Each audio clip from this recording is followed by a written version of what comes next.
আসসালামু আলাইকুম এভরিওয়ান। বাসায় কিভাবে সহজ পদ্ধতিতে চাইনিজ ভেজিটেবল রান্না করা যায় সেই রেসিপি নিয়ে আজকে চলে এসেছি আপনাদের সামনে। প্রথমে আমি এখানে নিয়ে নিয়েছি পেঁপে, পেঁয়াজ পাতা, ফুলকপি, ব্রকলি, গাজর, ক্যাপসিকাম আর মটরশুঁটি আর পেঁয়াজ।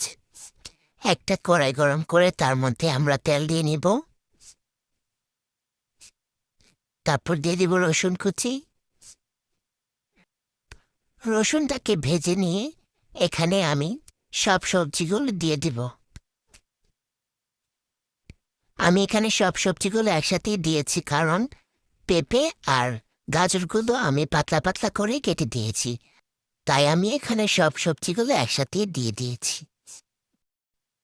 দিয়ে ভালোভাবে সবজিগুলো নেড়ে চেড়ে দিব। পরিমাণ মতো লবণ দিয়ে দিব। লবণ দিয়ে সবজিটাকে ভালোভাবে নেড়ে চেড়ে দিব।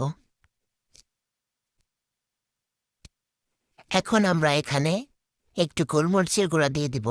আপনারা চেষ্টা করবেন গোলমরিচের গুঁড়াটা দেওয়ার জন্য, কারণ গোলমরিচের গুঁড়া দিলে গ্রানটা অনেক বেশি সুন্দর আসবে। দেন এখানে আমরা পানি অ্যাড করে দিব আর দিয়ে দিব সামান্য পরিমাণে সয়া সস। সয়া সস দেওয়ার পরে এটাকে আবার ভালোভাবে নেড়ে চেড়ে দিব। আর এখানে 1 চামচ কর্নফ্লাওয়ার পানির সাথে গুলিয়ে এটাকে দিয়ে দেব। দিয়ে আবার এটাকে আমরা ভালোভাবে নেড়ে চেড়ে দিব। দেখুন কত সহজে আমরা বাসায় এই সবজিটাকে তৈরি করতে পারি। এখন শীতকাল, এখন সবার বাসায় কম বেশ সবজি থাকে। আপনারা চাইলেও এই রেসিপিটা দেখিয়ে বাসায় সবজি রেসিপি বানাতে পারেন। এখন আমি সবজিটাকে পরিবেশন করে নেব। দেখুন কালারটা কত সুন্দর এসেছে আর খেতে অনেক মজা হয়েছে। আপনারা দেখে জানাবেন কমেন্ট বক্সে আমার রেসিপিটা আপনাদের কেমন লাগলো।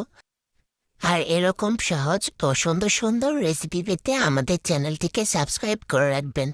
আল্লাহ হাফিজ।